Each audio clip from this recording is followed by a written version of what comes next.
In times of oppression, the pharaoh decreed the death of Hebrew males. A Levite couple, Amram and Jochebed, lived in fear. Jochebed was pregnant, her heart full of anguish. She gave birth to a child, beautiful and strong. Her beauty was a sign of hope. Jochebed hid him in her house for 3 months. Maternal love defied the royal edict. Every day was a risk, every sound a danger. The baby's crying could give them away. The concealment became unsustainable. The danger of being discovered was imminent. Jochebed made a heartbreaking decision. She had to save her son, at any cost. With trembling hands, he searched for materials. He collected papyrus, pitch, and resin. He built a small basket, like a floating cradle. He carefully waterproofed it with pitch and resin. Every layer was a prayer, every fiber a hope. The basket was his last, desperate option. With a broken heart, but full of faith, she kissed her precious baby's forehead. He gently placed it inside the basket. Her eyes filled with silent tears. Miriam, the older sister, watched from a distance. Her small figure was hidden among the bushes. The morning sun shone on the Nile. Jochebed took the basket to the riverbank. The water flowed calmly, indifferent to the drama. With utmost care, he placed her among the reeds. The reeds offered natural camouflage. Miriam was a silent witness, her heart shrinking. A desperate act of survival and love. The basket swayed gently on the water. Little Moses slept, oblivious to his destiny. Jochebed walked away, her soul torn. Miriam remained, watching with attentive eyes. The river current slowly carried away the basket, a raft of hope in a sea of danger. The baby's future was uncertain, in the hands of the Nile. Miriam followed the basket with her eyes. His small shadow moved among the vegetation. The sun was rising, warming the riverbank.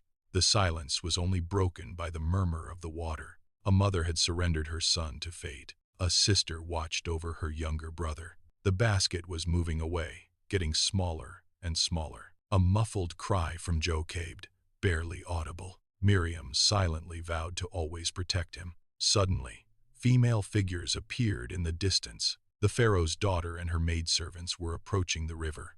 The princess came to bathe, oblivious to the basket. His maids walked along the shore, chatting. The princess saw something unusual among the reeds, a small, mysterious, and solitary basket. Curious, she ordered a maid to bring it to her. The maid came closer, retrieving the basket from the water. He took it to the princess, who carefully opened it. Inside, a baby was crying, its voice breaking the silence. The princess felt compassion for the little one. She recognized at once that he was a Hebrew child. The basket floated gently among the reeds of the Nile. The morning sun shone on the calm water. Miriam watched from a distance, her heart in her throat. Suddenly, a royal procession approached the shore. The pharaoh's majestic daughter descended to the river. Her maids followed her, carrying towels and oils. The princess was preparing for her morning bath. His eyes fell on the small, floating basket. Curiosity overcame her. She ordered a maid to bring it to her. The maiden carefully retrieved the basket. The princess opened it slowly, with anticipation. Inside, a baby cried, small and helpless. Her tears touched the princess's heart. She recognized instantly that it was a Hebrew child. An edict from the pharaoh condemned these children to death. But compassion overcame fear and the law. Miriam, seeing the scene, acted quickly. He approached the princess with courage and cunning. "Shall I go and find you a Hebrew nurse?" The princess, surprised, nodded her head. His gaze met the girl's. A spark of hope shone in Miriam's eyes. Miriam ran quickly to find her mother. The mother, with her heart in her mouth, followed her immediately. He appeared before the pharaoh's daughter with humility. The princess handed the baby over, not knowing the truth.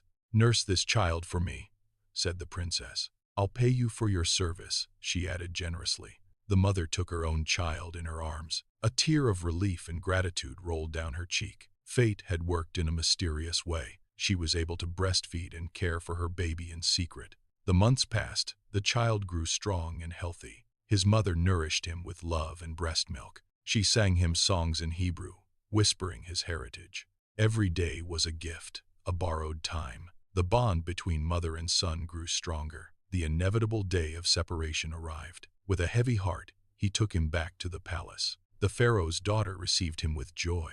He adopted him as his own son, with great affection. He gave it a name that would resonate throughout history. "I will call him Moses," declared the princess, "because I took him out of the water." Little Moses grew up in the pharaoh's court, surrounded by luxury, oblivious to his true origin. He learned Egyptian customs and wisdom, but the name they gave him held a secret, a truth that time would reveal. The Nile, a silent witness, had played its part.